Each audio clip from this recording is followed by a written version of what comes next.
Down on the shores of Portsmouth once again. Another day of national pride, respect, and of course, remembrance.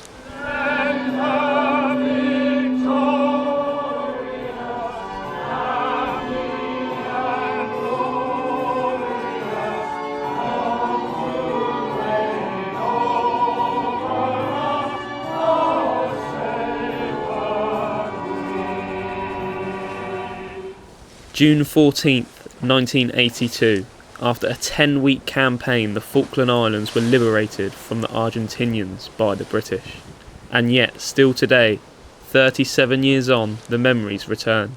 The initial landings was very scary. We were in LCUs coming out of the back of Fearless with naval gunfire, 1-in-1 tracer, and what we believe the SAS attacking Fanning Head, where we believe the Argentine garrison was, as we were going into San Carlos to obviously do a landing.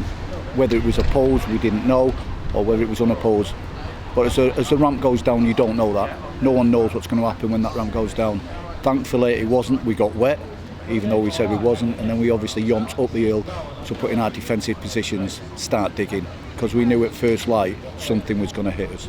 It's very important today. It's recognition of the sacrifices that we did in 1982, as we do with all conflicts. We said last week it was D-Day, and this week it's the Falklands. So it doesn't matter what it was, servicemen were lost in the defence of our country and our realm and our empire, protecting those that are part of our nation.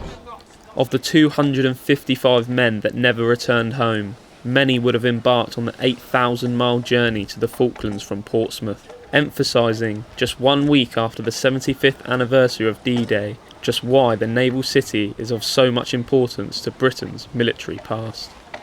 It's really important. The Falklands Task Force set out from Portsmouth. People worked incredibly hard to get the ships ready and everything available to go out to sea. And people came back here. Lots of people lost their lives, and it's right that we remember their sacrifice, that they went to the Falklands miles from anywhere, but just so that they could protect people's right to decide who was going to govern them.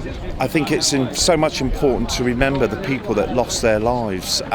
For me, as a young child, I remember watching it on the television, and obviously very, very upset and concerned what was going on then. And to mark it today is absolutely fantastic. So we are thinking of the Falklands as well as D-Day and obviously the other celebrations. Still today, veterans meet regularly to remember those that fell. Of those that did return, there were changed men, but men who were welcomed home with pride and respect by a whole nation. Something still so fresh in the memory.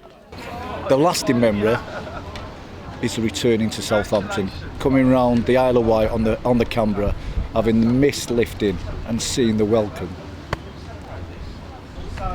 The flags, the people, the little boats.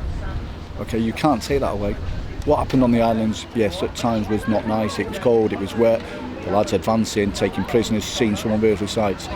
But the reception when we got back is something that will always live in my memory.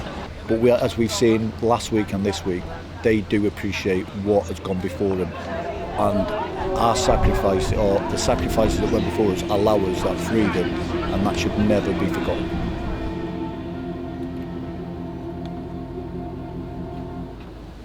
Dan Dove, that's TV.